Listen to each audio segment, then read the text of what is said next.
Good morning, everybody, and welcome to Session 3 of the Ed100 Academy for Student Leaders. We had an amazing day yesterday, and I especially want to thank all of you for contributing to such amazing questions for our speakers. Today, though, we have a lineup that is just as strong.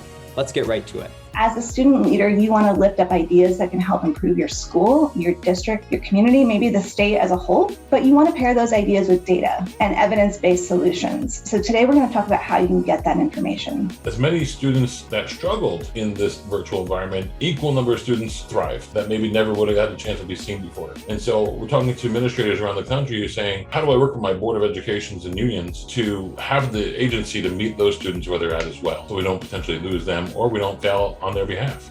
When advocating for your education, it is important to know what requirements you need to meet your end goal. So if you're interested in attending a CSU or a UC, a community college, a technical trade, or whatever it is that you want to do after high school, research what the eligibility requirements are and start preparing now.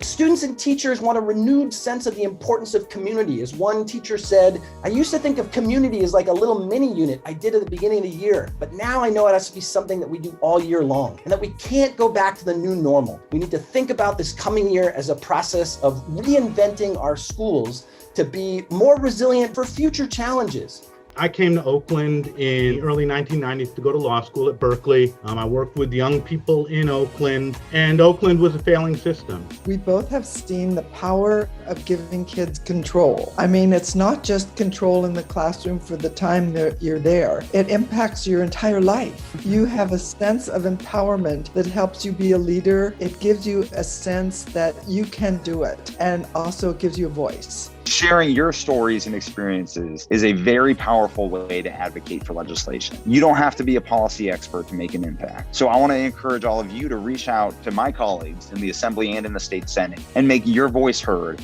on issues that you care about, because it truly makes a difference. So often people will create opinions about who transgender people are without ever getting to meet a transgender person. And so what our mission is to replace opinions with positive experiences meeting transgender and non-binary youth who are thriving.